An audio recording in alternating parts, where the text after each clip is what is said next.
O tema da mensagem de hoje é Desvendando Caminhos. E eu sei que o título da mensagem, Desvendando Caminhos, é um tanto quanto misterioso, né? Pode sair qualquer tipo de ministração de um título como esse.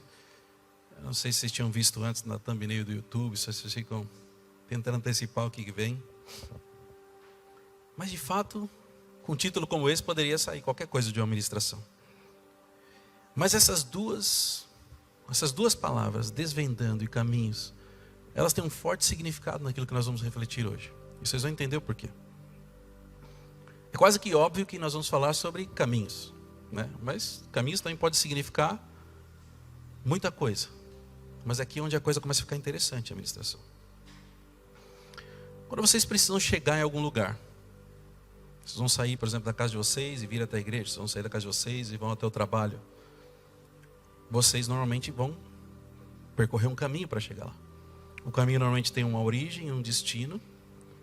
E normalmente existem vários caminhos que podem levar até o mesmo lugar. Alguns caminhos vão fazer com que vocês cheguem mais rápido ao destino. Quando a gente está atrasado, a gente sempre pega o caminho mais curto, né? Eu vou aquele mais rápido. Às vezes tem caminhos que podem ter obstáculos. Muitas vezes eu venho para cá e se chove, eu tenho que evitar um certo ponto que pode estar alagado. Então esses obstáculos, a gente pode correr o risco. E muitas vezes a gente pode ser pego por esses obstáculos, pode ser atrasado, pode ser até impedido de chegar ao nosso destino. Então assim como a gente tem os caminhos que a gente traça para chegar nos lugares onde quer. Existem caminhos na nossa vida que vão nos levar aos nossos objetivos, vão nos levar a cumprir a vontade de Deus, ou muitas vezes vão nos atrasar a cumprir os objetivos, ou nos atrasar a fazer a vontade de Deus, e alguns vão até nos impedir de chegar no destino, de obedecer a vontade de Deus, de cumprir a vontade de Deus, de experimentar aquilo que Deus tem para as nossas vidas. E eu queria que vocês guardassem na mente de vocês 3 caminhos que nós vamos refletir hoje. O primeiro caminho é o que trouxe vocês até onde vocês estão hoje. E não estou falando necessariamente do caminho que trouxe vocês até a igreja, mas o caminho que trouxe vocês até o ponto onde vocês estão na sua vida hoje. Vocês fizeram escolhas, vocês percorreram um caminho para chegar até onde vocês estão hoje. Existe um caminho que vocês estão trilhando hoje, com a expectativa de chegar em algum lugar. E talvez futuramente vocês vão escolher caminhos diferentes, para que vocês continuem se projetando a novos patamares, a novas conquistas, as novas coisas que Deus tem para a vida de vocês. Talvez vocês tenham acertado todos os caminhos até aqui. Talvez pela ótica de vocês estão acertando o caminho que vocês estão caminhando agora. Mas talvez a realidade de vocês seja diferente da vontade do Senhor. Talvez aquilo que vocês entendam que seja o certo, por mais que seja lícito, por mais que as pessoas ao redor concordem, talvez não esteja alinhado com a vontade de Deus para a sua vida. E existe uma vontade de Deus para o povo de uma forma coletiva, mas existe uma vontade de Deus para cada um de vocês de uma forma individual.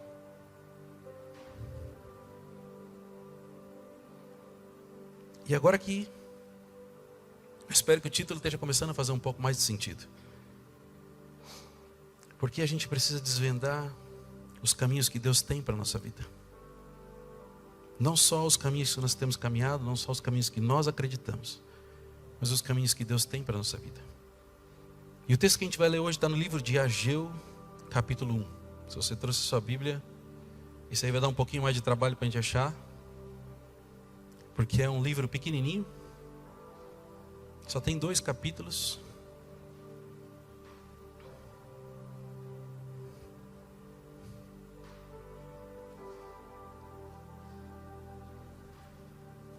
Gustavo não vale que ele achou mais rápido que todo mundo.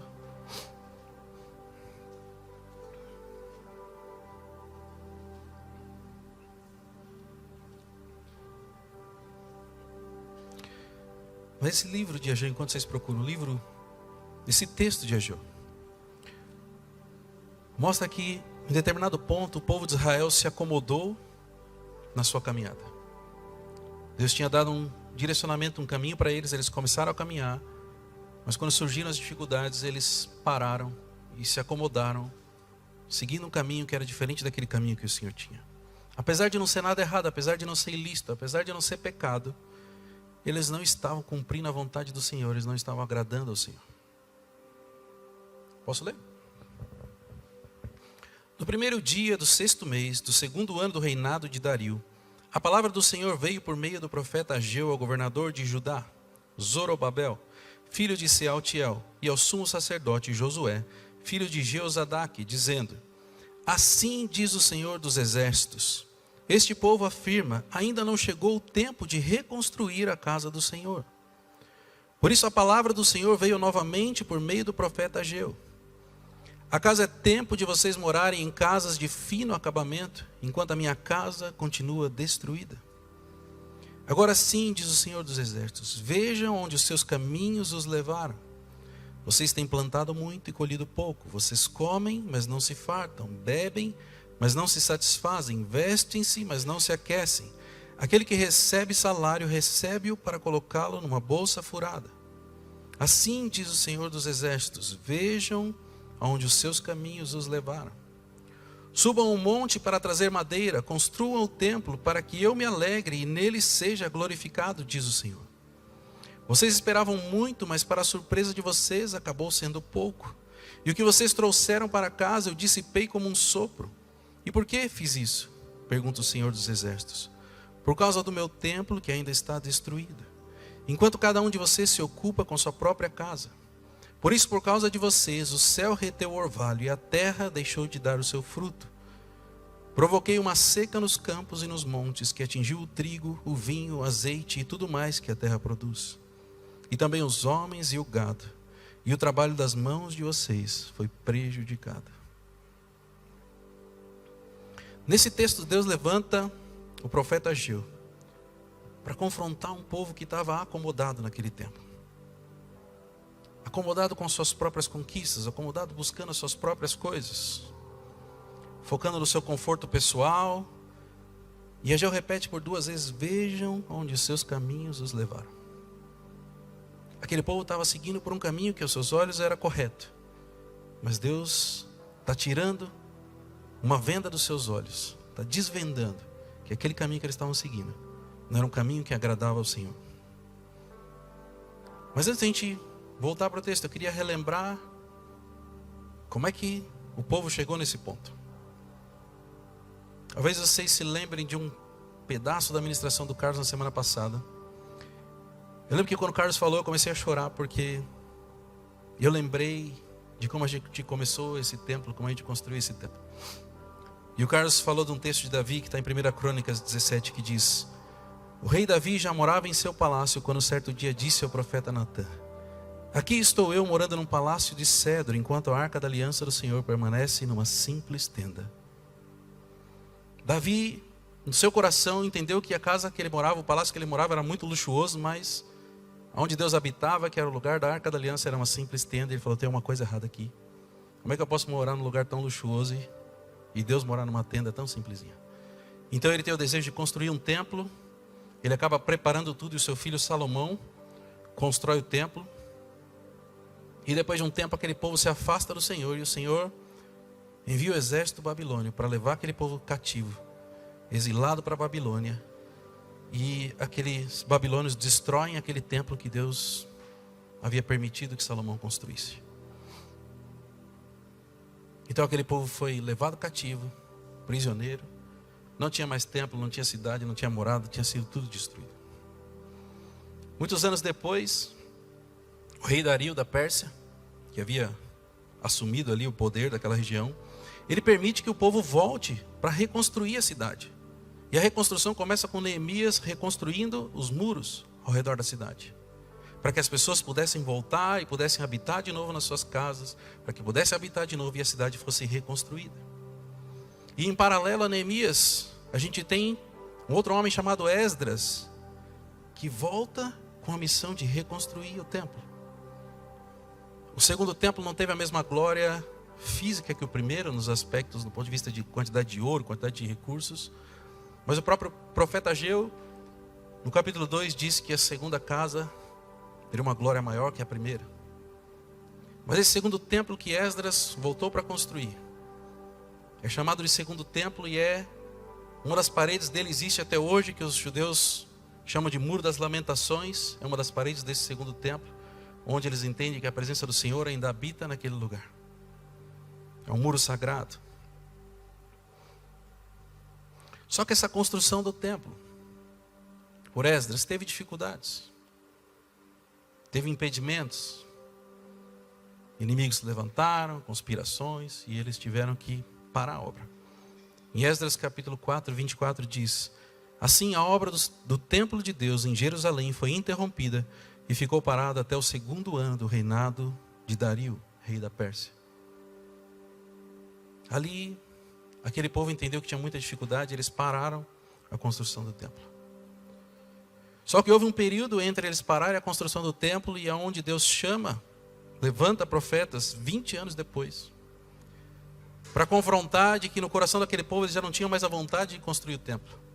Eles já não tinham mais a vontade de obedecer aquele direcionamento do Senhor, e eles estavam focando na construção das suas próprias vidas.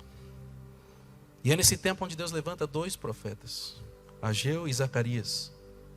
Vocês vão encontrar isso em Esdras 5, para confrontar a realidade daquele povo. E que Deus já não chamava mais de meu povo, mas se referia a ele como esse povo.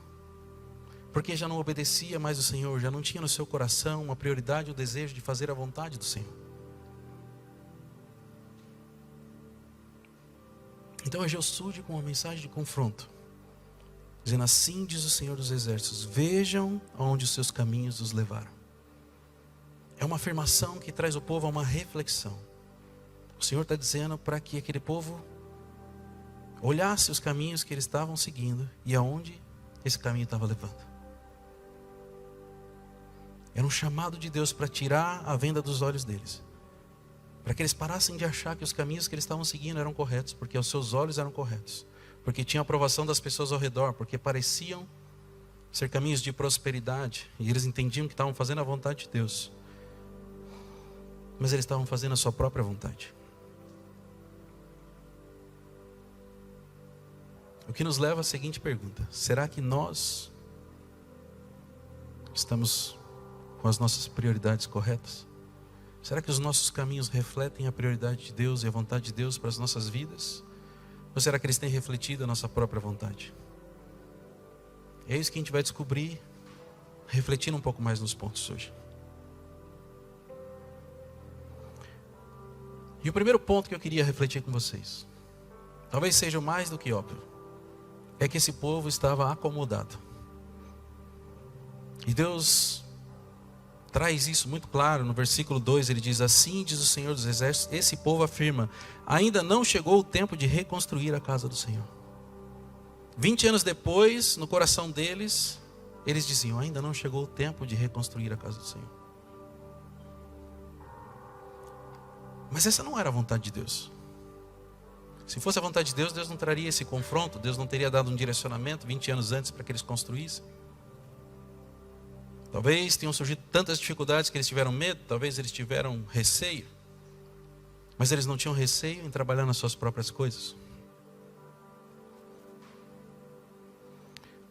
Talvez você não saiba, mas vocês sabiam que nosso corpo é praticamente programado para se acomodar com as coisas, com as situações?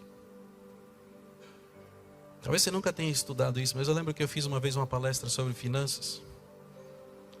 E eu tinha um trocadilho que eu falava assim: o nosso cérebro é uma máquina perfeita de... Aí eu deixava um espacinho para as pessoas preencherem a lacuna. Poupar energia. Talvez a gente pense que o cérebro é inteligente, que vai construir coisas, que vai fazer um monte de coisa, mas o nosso cérebro é uma máquina feita para a gente poupar energia. E poupar energia você pode traduzir por não fazer nada, se acomodar, buscar o conforto. Você define como você vai preencher isso. Mas eu vou dar um exemplo para vocês que vocês vão entender como o nosso cérebro funciona. Talvez vocês vão se lembrar do dia que vocês estavam aprendendo a dirigir carro. Vocês foram tirar a carta de carro e no começo vocês foram aprender a dirigir o carro pela primeira vez. A Simone vai lembrar bem que ela está até rindo aqui. E no começo é muito difícil, porque poxa, aqui eu tenho que pensar, eu tenho que parar de acelerar, pisar na embreagem, senão ele faz uma barulheira, né? Você está acelerando, pisa na embreagem, aí eu tenho que passar a marcha certa, Aí eu tenho que soltar a embreagem devagar, depois voltar a acelerar. E ainda tem que tomar cuidado de não acelerar enquanto eu estou soltando a embreagem, senão dá aquele tranco, sabe? Então, se for a subida, então bagunçou tudo. Aí fica muito mais difícil se for na subida, porque o carro perde velocidade, depois tem que reduzir marcha, se demorar um pouco mais. Então tem o tempo. Isso é muito complexo para quem está aprendendo. É muito difícil, é muitas coisas para pensar, e aquilo traz uma carga, a pessoa fica nervosa, até ela pegar a prática e começar a dirigir. Só que olha como as coisas são engraçadas. O nosso cérebro sabe tudo que tem que ser feito. No começo é muito difícil. Agora passou 6 meses, 1 ano que a pessoa está dirigindo, ela nem pensa mais que ela tem que pisar na embreagem, que ela tem que acelerar, que ela tem que trocar de marcha, já ficou normal. E passados muitos anos ainda, se você faz o mesmo caminho todos os dias para ir para o trabalho, você entra no carro e já chegou lá, você nem pensou em nada. Nem pensou que você tem que ligar o carro, não pensou que você tem que trocar de marcha, pisar na embreagem, passar em algum lugar.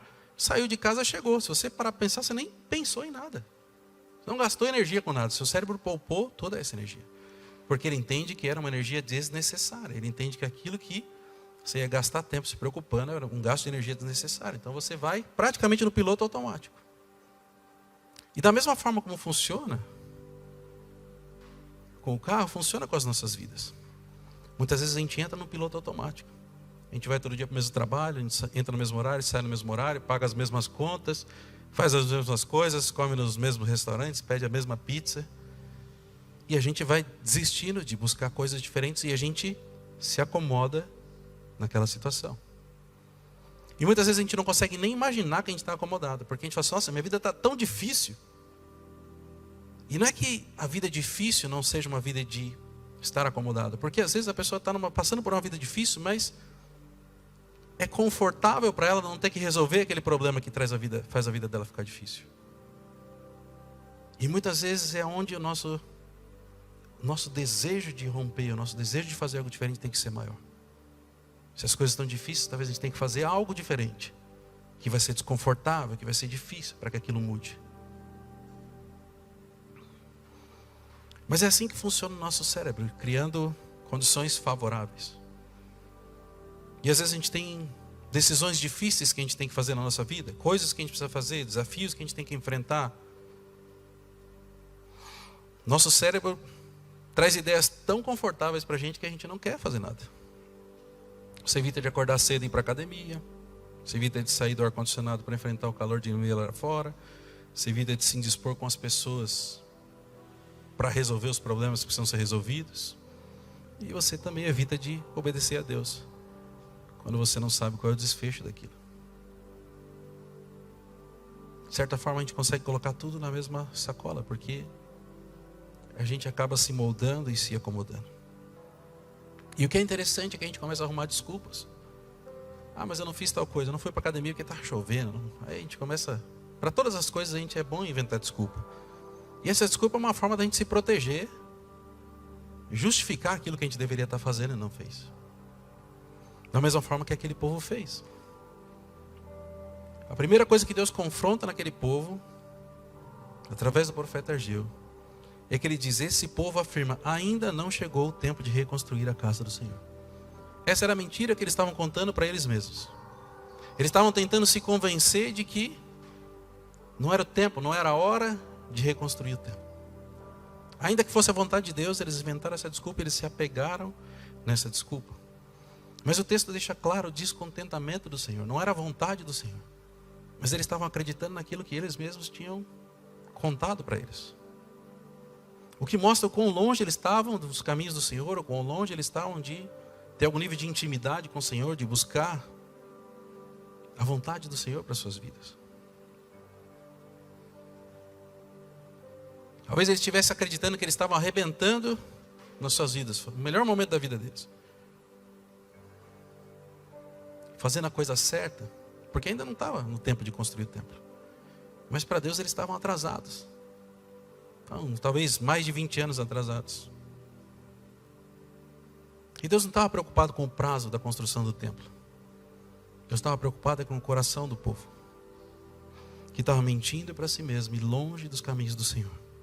Longe a ponto do Senhor não chamá-los mais de meu povo, mas de se referir a eles como esse povo. Meu povo é alguém que está próximo do Senhor, tem intimidade com Ele, busca a vontade dEle, obedece à vontade dEle.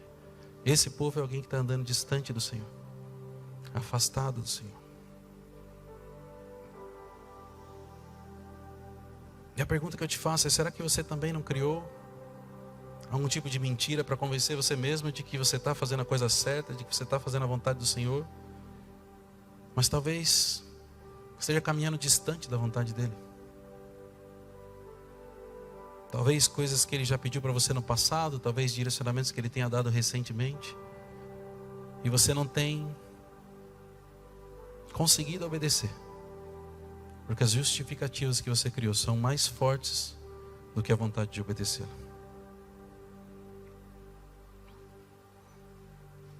Isso nos leva ao segundo ponto.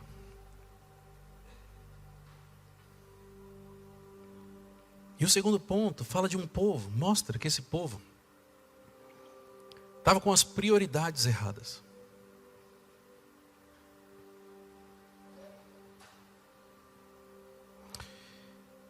O texto do profeta Ageu começa dizendo assim, no versículo 4 diz: acaso é tempo de vocês morarem em casas de fino acabamento, enquanto a minha casa continua destruída?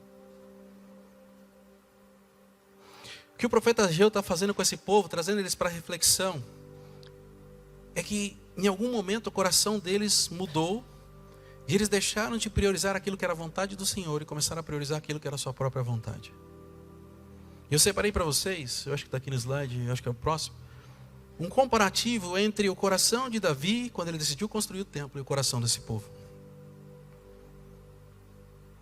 Para esse povo, a prioridade deles era a construção das suas próprias casas, fazer o acabamento, deixar suas casas melhores, a sua vida mais confortável.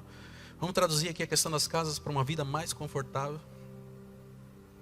Enquanto a casa do Senhor, que era a vontade do Senhor, que era o direcionamento que Ele tinha dado, estava destruído, o templo não existia. A cidade tinha sido reconstruída, as casas existiam, mas o templo não. Na época de Davi, o Senhor habitava naquela arca e Ele falou o oposto. Ele falou assim: aqui estou eu morando num palácio de cedro, enquanto a arca da aliança do Senhor permanece numa simples tenda. E aquilo incomodou Davi. Davi falou assim: eu não posso deixar que isso fique assim. Eu preciso inverter essa situação. Eu preciso honrar o Senhor. Mas o confronto que Deus está trazendo é que aquele povo olhava para si. O pensamento de Davi talvez fosse assim: eu nem mereço tudo isso que eu tenho, e o Senhor merece muito mais. Eu preciso construir um templo melhor do que a minha casa para Ele. Já o pensamento daquele povo daquela hora era: eu não preciso construir o templo, Deus não está precisando. Vamos investir em uma casa melhor, um carro melhor, uma vida mais confortável. Mas aí o profeta começa a trazer o povo à consciência de que o fato deles terem se desviado da vontade do Senhor estava trazendo consequências para suas vidas que talvez eles não estivessem percebendo. Obviamente eles sabiam que tinha alguma coisa errada, mas talvez eles não soubessem de onde vinham as consequências. E a partir do versículo 6 diz: vocês têm plantado muito e colhido pouco. Vocês comem, mas não se fartam. Bebem, mas não se satisfazem. Vestem-se, mas não se aquecem. Aquele que recebe o salário, recebe para colocar numa bolsa furada. Assim diz o Senhor dos Exércitos: vejam onde os seus caminhos os levaram. Plantar muito e colher pouco é uma analogia para quando a gente trabalha, e parece que aquilo que a gente recebe é menos do que o esforço, tá? Parece que não está descompensado. Poxa, estou trabalhando tanto e não tenho nada. Estou trabalhando tanto e recebo tão pouco. Talvez o exemplo disso mais claro nos dias de hoje seja quando a gente vê alguma coisa de exploração infantil, aquelas coisas que tem lá para a Ásia, quando a gente vê gente fabricando roupa, fabricando peça de computador, e eles recebem, sei lá, por dia, o que muitas vezes vocês recebem aqui, muito mais por hora, não importa o que vocês façam. Quase como se fosse um modelo de escravidão. Mas Deus está trazendo eles para reflexão. Vocês estão trabalhando muito, plantando muito e colhendo pouco. O esforço que vocês estão colocando sobre isso está desproporcional ao quanto vocês estão recebendo. E aí, para piorar, ele fala sobre comer e não se fartar. Quer dizer, eu tenho coisas, mas eu nunca estou satisfeito com aquilo que eu tenho. Eu não consigo me alegrar com aquilo que eu conquistei. Eu não consigo me alegrar com aquilo que eu tenho. Eu sempre estou olhando para aquilo que eu tenho como se fosse pouco, como se eu precisasse mais, como se eu estivesse insatisfeito, eu não consigo me saciar com aquilo que eu possuo. Nunca é o suficiente. Vestir e não se aquecer. Talvez seja mais difícil desse texto de interpretar, mas a minha interpretação é que seria o mesmo que procurar uma segurança, talvez uma segurança física, uma segurança emocional, nos lugares errados, nas coisas erradas, nas pessoas erradas. Eu estou buscando uma proteção, eu estou buscando uma segurança, mas eu não encontro. Porque aonde eu estou buscando, não tem para mim. E a última parte fala sobre receber um salário e colocar em uma bolsa furada. Esse daqui é fácil de entender. Todo mundo pensa assim, poxa, ganhei meu salário no final do mês, paguei as contas, não sobrou nada. Talvez represente a vida de muitas pessoas, talvez represente a forma como o brasileiro vive hoje. Trabalha, trabalha, trabalha, recebeu, já tem uma lista de boleto para pagar, não sobrou nada. Mas a questão aqui não é sobre não sobrar nada. A questão aqui é sobre não crescer, não prosperar, não alcançar novos patamares, não se desenvolver. É como se as pessoas não conseguissem sair do lugar. Talvez elas trabalhem, talvez elas se esforcem, talvez elas recebam algum dinheiro, mas elas não conseguem prosperar. E por 2 vezes o profeta Ageu repete: veja onde seus caminhos os levaram. Ele está falando assim, por conta da decisão de vocês, por conta da mentira que vocês contaram para vocês mesmos, vocês estão colhendo essas consequências. Vejam onde seus caminhos os levaram.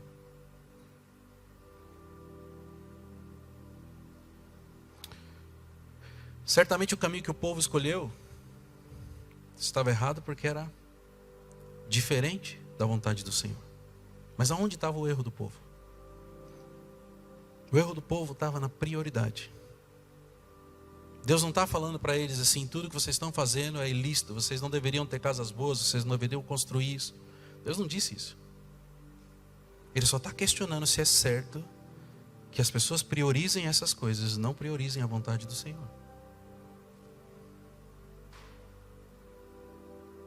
E olha como as coisas são. Aquele povo não conhecia Jesus. Jesus não tinha vindo, não tinha morrido. Eles não viviam no tempo da graça. E eles receberam muito menos do que nós. E a gente olha para eles e as prioridades deles eram voltadas para si mesmos. Agora nós recebemos algo de valor incalculável. Aquilo que Jesus fez por nós é um preço que a gente não vai conseguir medir. A gente vive no tempo da graça. E por conta de vivermos no tempo da graça, é muito mais fácil da gente se acomodar e andar por caminhos que priorizam a nós mesmos. Muitas vezes eu falo que se a gente vivesse num tempo onde acontecia igual Ananias e Safira, que eles vêm e contam a mentira por apóstolo e eles caem duro na mesma hora, as pessoas iam pensar 10.000 vezes antes de desobedecer ao Senhor. Mas nós vivemos no tempo da graça, a gente pode errar, a gente pode seguir os nossos caminhos e a gente não vai ser fulminado por isso. Mas ainda assim nós deveríamos ter o temor ao Senhor, de buscar o direcionamento, de ouvir a sua voz e de obedecê-lo, custe o que custar. Talvez essa pergunta que eu vou fazer agora seja para você: até quando a sua prioridade vai estar em você mesmo? Talvez tenham pessoas aqui que o Senhor está tirando a venda dos olhos, para que haja um arrependimento e haja conserto. Talvez para algumas pessoas essa frase faça mais sentido do que para outras. Vejam aonde os seus caminhos os levaram. Talvez existam coisas na sua vida que não estão dando certo, não estão prosperando. E o problema não está nas circunstâncias, não está naquilo que foge do seu alcance, mas simplesmente está onde está o seu coração e a sua prioridade. Se a sua prioridade está em resolver os seus problemas, ou se a sua prioridade está em entender qual é a vontade do Senhor para a sua vida e se entregar totalmente a ela.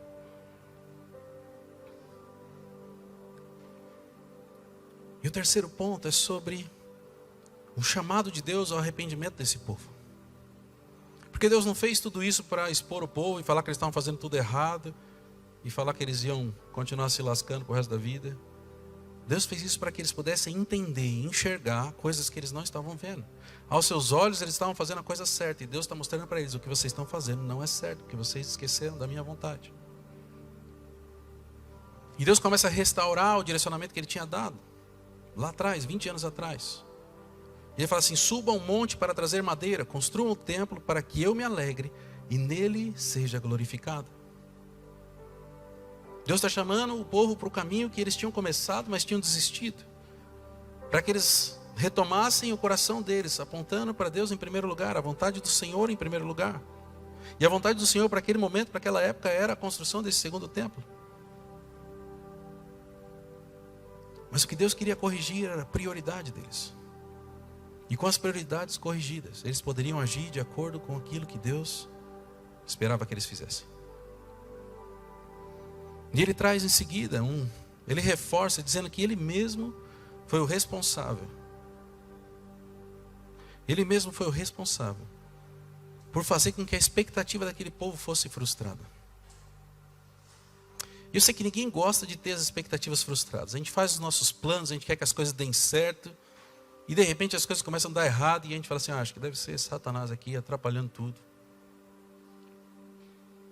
E a gente não consegue reconhecer que não é Satanás que está se levantando contra as nossas vidas, mas muitas vezes somos nós que paramos de prestar atenção na vontade do Senhor. Somos nós que escolhemos caminhos que, ainda que sejam lícitos, estão longe da vontade do Senhor para as nossas vidas. E a gente se desvia sem perceber. Existem muitas distrações. Existem muitas coisas que parecem boas. Existem oportunidades que vão surgir para vocês que parecem boas, mas não necessariamente estão alinhadas com a vontade do Senhor. É por isso que a ministração do Carlos semana passada é importante, que a gente tem que orar por todas as coisas, pedir o direcionamento e andar debaixo da vontade do Senhor. Mas o que Deus disse aqui no finalzinho, Ele diz: vocês esperavam muito, mas para surpresa de vocês acabou sendo pouco. E o que vocês trouxeram para casa eu dissipei como um sopro. Por que fiz isso? Pergunta o Senhor dos Exércitos. Por causa do meu templo que ainda está destruído, enquanto cada um de vocês se ocupa com a sua própria casa. Por isso, por causa de vocês, o céu reteu o orvalho e a terra deixou de dar o seu fruto. Provoquei uma seca nos campos e nos montes, que atingiu o trigo, o vinho, o azeite e tudo mais que a terra produz. E também os homens e o gado. O trabalho das mãos de vocês foi prejudicado. Às vezes Deus precisa fazer com que as coisas parem de dar certo, para a gente prestar atenção no que Ele está falando. Se as coisas estão muito boas, a gente ora menos, a gente busca menos, a gente se acomoda, a gente vai ficando cada vez mais confortável. E Ele precisa que a gente volte para Ele. Recentemente eu falei para alguém, eu não lembro quem, que Deus normalmente usa duas coisas para chamar as pessoas de volta. Ou Ele vai mexer na saúde, ou Ele vai mexer nas finanças.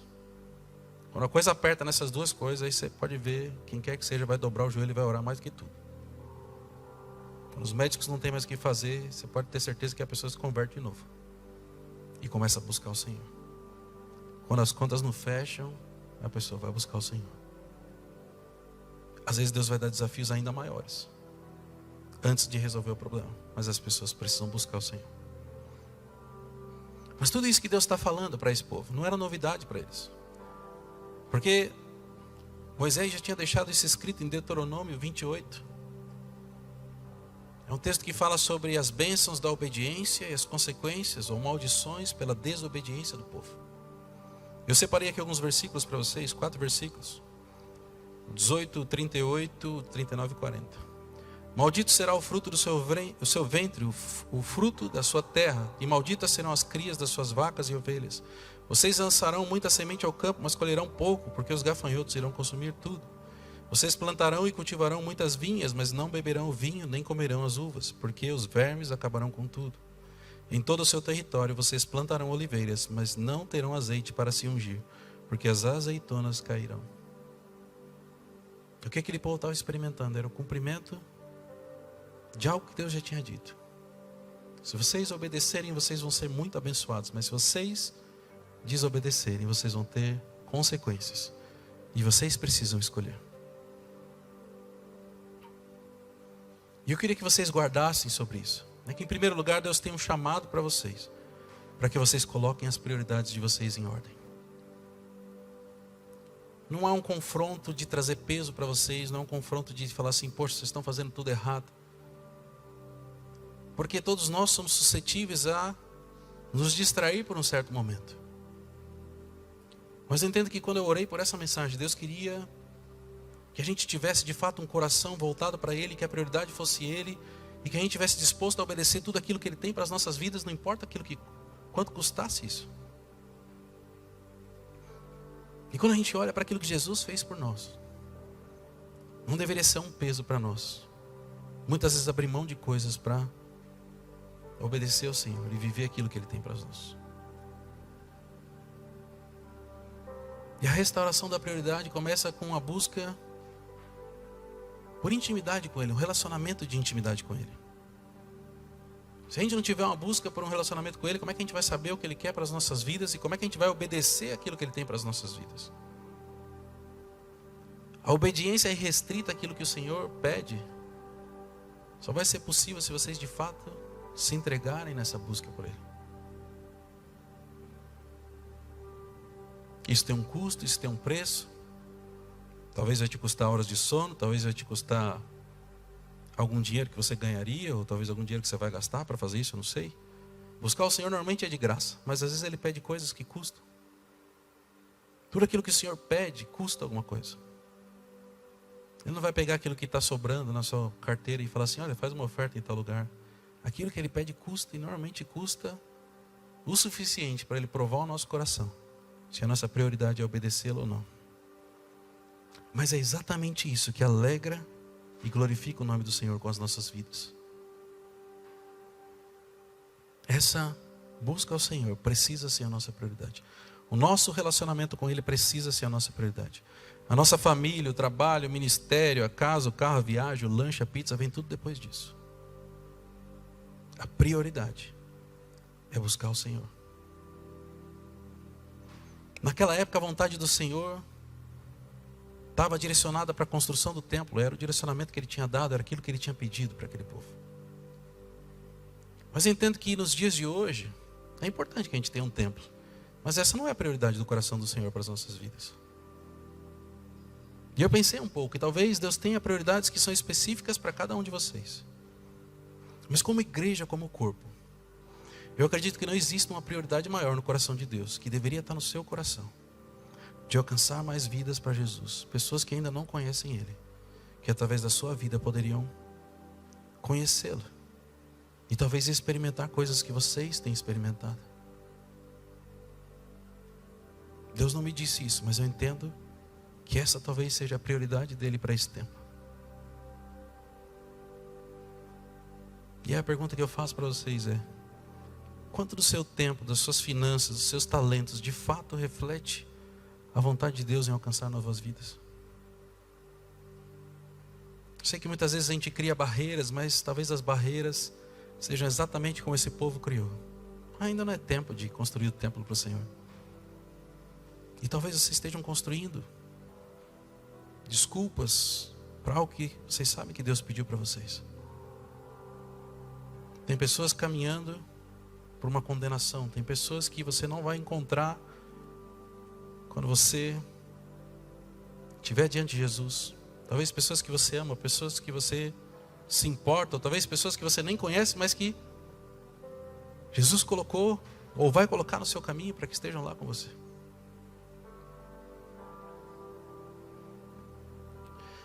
Quanto do seu caminhar, quanto do caminho que você escolheu para os seus dias hoje reflete essa vontade do Senhor na sua vida?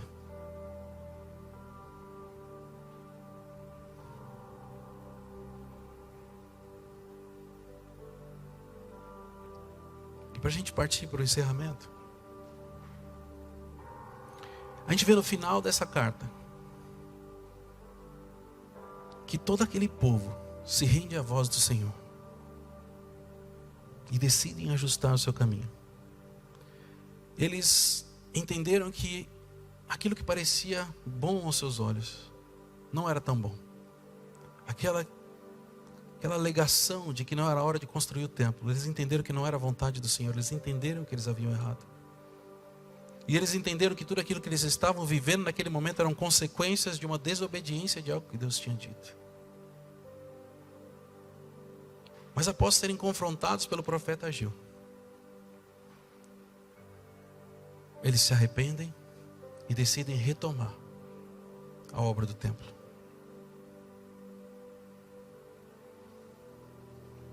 Versículo 12 diz: Zorobabel, filho de Sealtiel, sumo sacerdote Josué, filho de Jeozadak, e todo o restante do povo obedecem à voz do Senhor, o seu Deus, por causa das palavras do profeta Ageu, a quem o Senhor, o seu Deus, enviara. E o povo temeu ao Senhor. Sabe que esses dias eu estava assistindo a um debate, um pastor que o Gerson gosta, eu estava assistindo um debate e eu percebi, uma das pessoas que estava fazendo o debate, que embora tivesse um título de pastor, não tinha temor ao Senhor. E quando você não tem temor ao Senhor, você acha que aquilo que você acredita ser o certo é o certo. E você não para testar se aquilo é verdade. Uma pessoa que tem temor ao Senhor fala assim: e o que acontece se eu errar? Se eu errar, eu vou desagradar o Senhor. Se eu errar, talvez eu tenha consequências disso. Mas aquela pessoa não tinha esse temor ao Senhor. E ela era tão cega naquilo que ela estava afirmando, que muitas vezes ficava evidente que era a vontade dela e não aquilo que a Bíblia dizia sobre aquilo que estava sendo argumentado. Mas quando aquele povo se arrepende, o versículo 3 diz: Então Ageu, o mensageiro do Senhor, trouxe esta mensagem do Senhor para o povo: Eu estou com vocês, diz o Senhor. Depois de se arrepender e decidir obedecer ao Senhor, o Senhor afirma que Ele estava com eles novamente. Eles deixaram de ser esse povo distante de Deus e voltaram a ser o povo de Deus, que Deus chamava de meu povo.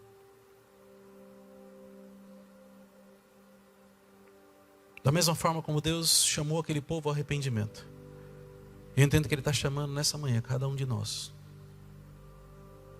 a rever as nossas prioridades, a olhar aquilo que nós temos construído e dedicado, a entender se aquilo que nós temos feito e vivido de fato reflete a vontade de Deus para as nossas vidas. E tudo que Ele quer é que haja um recomeço, que talvez você tome a decisão de seguir um caminho diferente do que você tem caminhado. Não um caminho de acordo com a sua vontade ou para o seu próprio benefício, mas um caminho de acordo com a vontade do Senhor. E a palavra de Deus diz que a vontade do Senhor é boa, perfeita e agradável. Não existe a menor possibilidade do caminho que você acha que é melhor ser melhor do que seguir a vontade de Deus. Talvez nesse primeiro momento a sua vontade pareça ser boa, mas o Senhor conhece não só o seu momento atual, mas conhece o seu futuro, conhece os planos, conhece as suas capacidades. E não existe a menor possibilidade de comparar a sua sabedoria com a dele. A vontade dele sempre vai ser superior à sua, ainda que você não consiga ver, ainda que você não consiga entender. E ainda que a vontade dele seja te colocar em situações desconfortáveis contra a sua vontade. Você quer uma coisa, ele está dizendo para fazer outra. O resultado vai ser melhor. Se não for no curto prazo, você vai ver depois de algum tempo que você vai olhar para trás e aquilo foi a melhor decisão que você teve na sua vida. Quantas vezes você já parou e pensou assim: se eu não tivesse obedecido o Senhor naquele dia lá atrás, eu não estaria experimentando isso. A vontade do Senhor é sempre melhor do que a nossa. Queria que vocês ficassem de pé para que eu pudesse orar por vocês.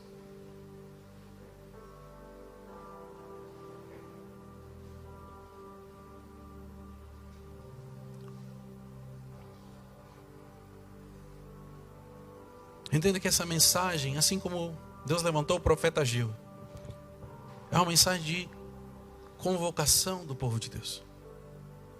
Uma convocação para rever os seus conceitos, rever as suas prioridades. E se necessário for, se arrepender da escolha dos caminhos que tem feito.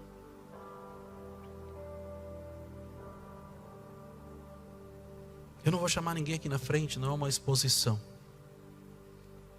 Mas é uma conversa sua com o Senhor agora. Se aquilo que você tem buscado, se aquilo que você tem vivido, de fato reflete a vontade do Senhor para a sua vida. Talvez você não tenha percebido, talvez você esteja vindo na igreja todos os domingos, você não notou que você se distanciou do Senhor. Que você não separa mais um tempo para buscar intimidade com Ele, que você não tem orado, que você não tem lido a palavra, que você não tem, talvez, paga um preço, muitas vezes, de acordar de madrugada e ler a palavra e buscar.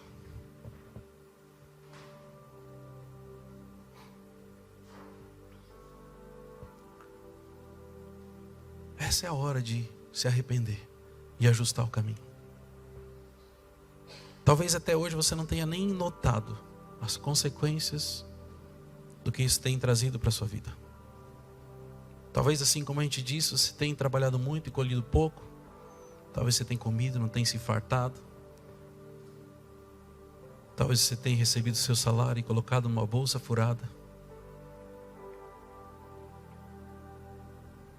E talvez Deus esteja te chamando para um novo tempo.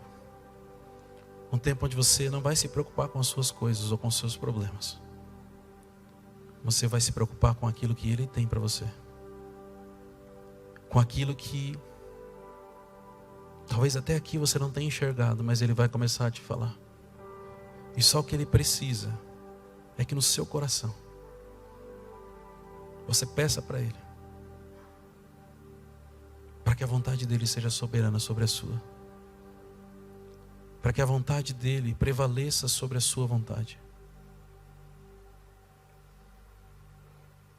E enquanto eu estiver orando, eu queria que você, aí do seu lugar, conversasse com Ele. Conversasse com o Senhor e pedisse que Ele mostrasse se o seu coração está alinhado com o dEle. Se existe algo que você deveria estar fazendo que você não está fazendo. Se existe algo que você já fez e parou de fazer. Se existe algo que Ele te pediu e você desistiu ao longo da caminhada.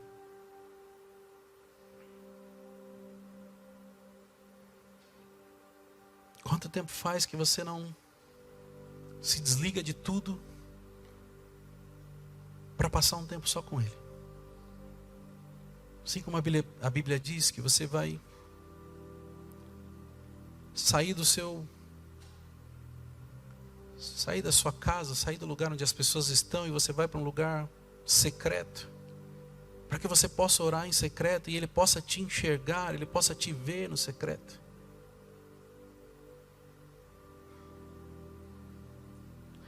Deus está chamando o seu povo ao arrependimento. Não porque Ele gosta de ver pessoas arrependidas, mas porque Ele gosta de ver filhos sendo abençoados. Esse é um tempo de consertar todas as consequências das decisões erradas e dos caminhos que você seguiu, que estavam longe daquilo que o Senhor planejou para você. Só o que você precisa é abrir o seu coração para Ele e falar: Senhor, me perdoa. Eu quero experimentar, Senhor, a sua vontade na minha vida. Eu quero, Senhor. Eu quero que a sua vontade prevaleça sobre a minha. Senhor, na autoridade do nome de Jesus, Senhor, eu coloco diante de Ti, Senhor, cada um dos Teus filhos e filhas aqui presentes, Senhor.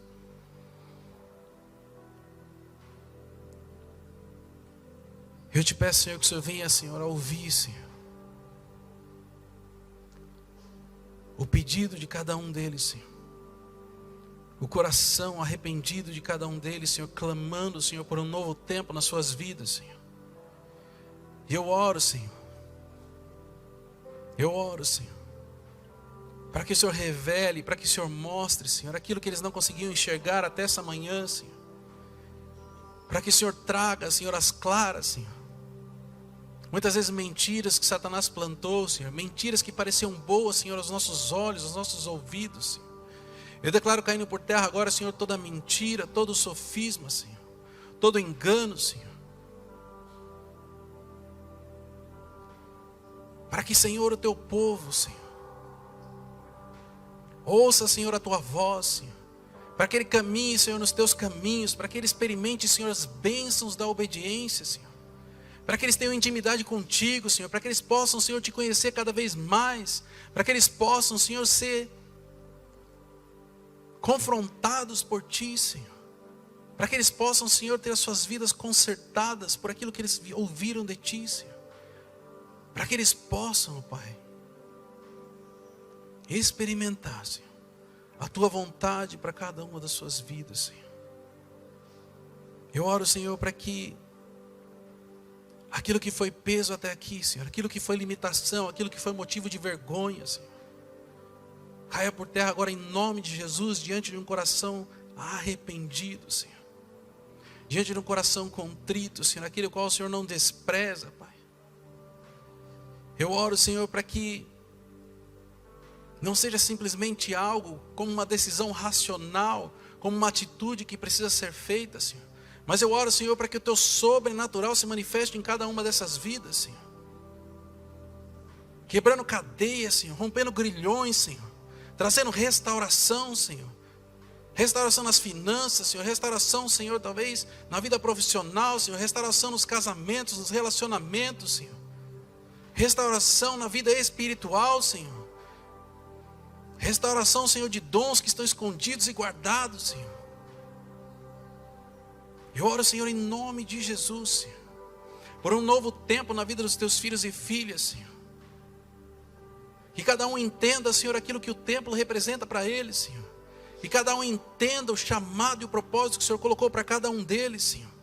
E que em nome de Jesus, Senhor, caia por terra, Senhor, todo impedimento, Senhor. Toda desculpa, Senhor. Tudo aquilo que tem prendido e impedido os seus filhos, Senhor, de experimentar e de viver, Senhor, aquilo que o Senhor tem para as suas vidas, Senhor, que caia por terra agora em nome de Jesus, Senhor. Que eles caminhem, Senhor, em autoridade, Senhor, declarando e profetizando aquilo que há de se cumprir, Senhor, porque o Senhor já colocou nos seus corações, Pai.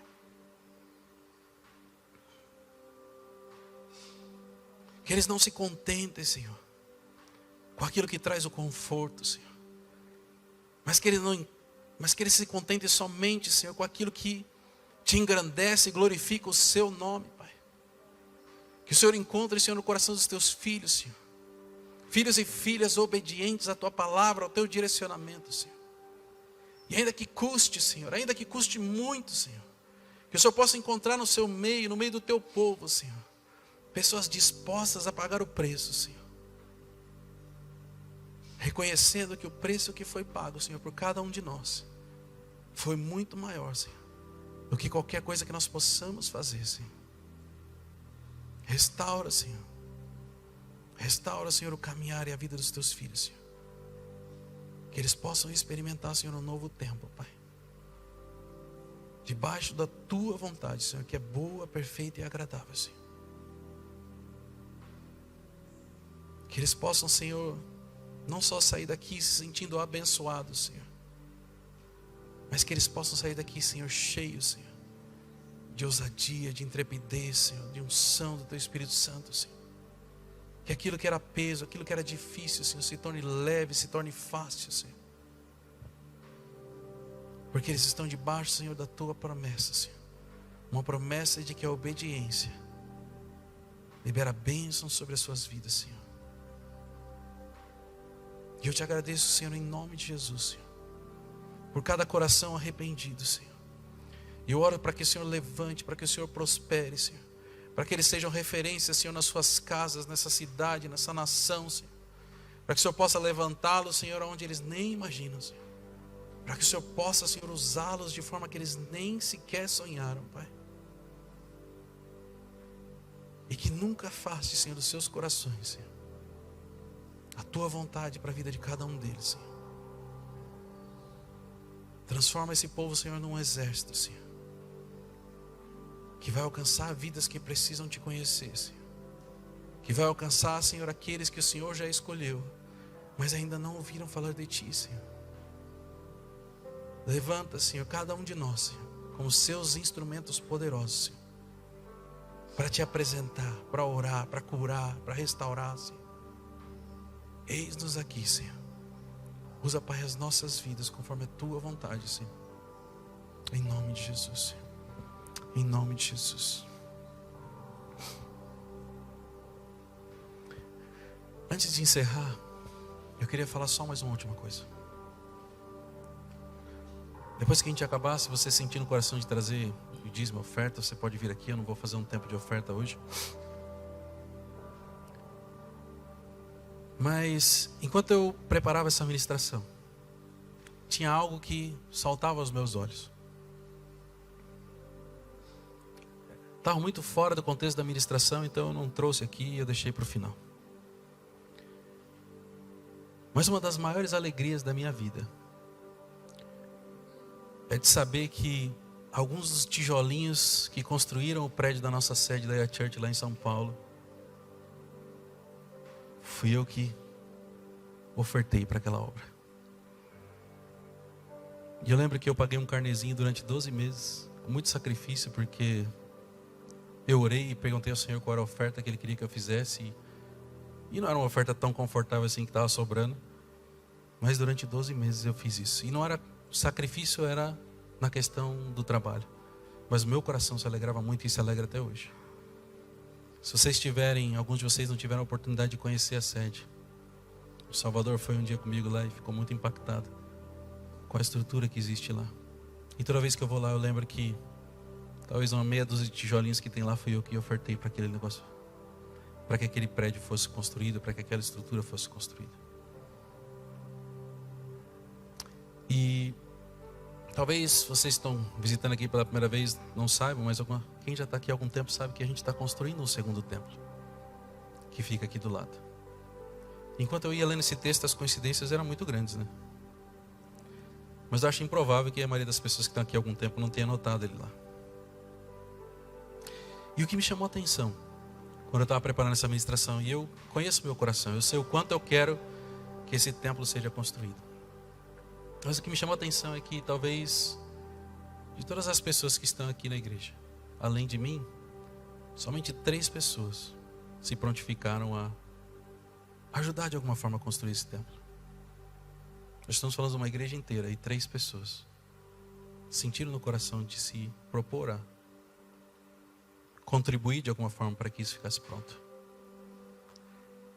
E se vocês pararem para pensar, além da estrutura física que está sendo construída, a gente vai precisar de muitas coisas. Vai precisar de mais cadeira, vai precisar de iluminação, vai precisar de talvez equipamento de som novo, porque essas caixas aqui não vão funcionar. Não sei, tem muita coisa que eu nem quero pensar ainda, porque se eu for pensar eu vou ficar triste que a gente não tem condições de comprar. Mas a gente vai precisar de coisas novas. E eu achei que era muita coincidência Deus colocar essa ministração no meu coração. E eu confesso para vocês que quando eu comecei a ministração, o que me chamava a atenção era: vejam onde seus caminhos o levaram. Só depois, quando eu fui estudar e aprofundar, que eu entendi que era sobre o segundo templo. E talvez o quão semelhante seja com o nosso dia a dia. Então eu queria pedir para vocês que vocês orassem por isso. Não existe uma obrigação de vocês contribuírem para o templo novo. Mas talvez Deus tenha um propósito nisso. E eu queria que vocês orassem ao Senhor. E Ele vai direcionar se vocês deveriam ajudar, se vocês não deveriam ajudar, se vocês deveriam contribuir. É o que Ele vai falar com vocês. Não sou eu que tenho que pedir, mas é o Senhor que tem que direcionar. E vocês só vão descobrir isso se vocês buscarem nele o que Ele tem para a vida de vocês. E eu tenho certeza de que, por mais impossível que Ele peça, talvez Ele vai pedir para vocês ofertarem valores que vocês nem sonham que vocês teriam. Eu sei que Ele vai honrar e vai suprir tudo aquilo que Ele precisa, porque todo direcionamento do Senhor não vem simplesmente para que você sofra, para que você perca, mas Ele quer te levar a novos patamares e te honrar. Então eu queria que vocês orassem por isso quando vocês estiverem em casa, e vocês sentirem no coração, que vocês me procurem. Pode ser pessoalmente, pode ser por telefone, WhatsApp, para que a gente possa falar sobre isso. Mas talvez está chegando a hora, porque esse templo vai ficar pronto e não vai demorar muito tempo. E talvez o Senhor queira que vocês participem disso. Assim como eu contribuí com 6 tijolinhos lá na sede, eu não sei quantos foram, mas eu falo que são 6 tijolinhos, talvez um tijolinho vai ter o seu nome nessa nova construção, nessa nova obra que vai ter. E é algo que você precisa buscar no Senhor. Amém? Eu vou orar por vocês, só para a gente encerrar. Senhor, eu oro, Senhor, sobre cada um dos teus filhos aqui, Senhor. Eu oro, Senhor, por cada oferta que vai ser feita, Senhor, ao final dessa oração, Senhor. Eu oro, Senhor, para que o Senhor fale ao coração dos teus filhos e filhas, Senhor. Que caia por terra, Senhor, todo sentimento, Senhor, de escassez, de limitação, Senhor. Que eles não olhem mais para aquilo que eles podem fazer, Senhor, mas que eles possam olhar para Ti e confiar que, Senhor, se eles fizerem a Tua vontade e Te obedecerem, Senhor, não vai faltar nada, Senhor. O Senhor vai prover tudo aquilo que eles precisam. O Senhor vai consertar, Senhor, tudo aquilo que eles não conseguem consertar, Senhor. O Senhor vai levá-los, Senhor, onde eles não imaginam que eles poderiam chegar, Senhor. Simplesmente porque eles decidiram Te buscar, Senhor, e Te obedecer, Senhor. Então, em nome de Jesus, Senhor, eu declaro, Senhor, que eles terão uma semana abençoada, Senhor, que eles vão para suas casas ouvindo a Tua voz, Senhor, guardados, Senhor, pelos Teus anjos guerreiros e poderosos, Senhor. E que seja um tempo de um recomeço, Senhor. Seja um tempo de renovo, onde eles experimentem coisas que talvez eles nunca tenham vivido antes, Senhor. Em nome de Jesus, Senhor. Em nome de Jesus, Senhor. Que Deus abençoe. Que vocês tenham uma excelente semana. Fiquem com Deus.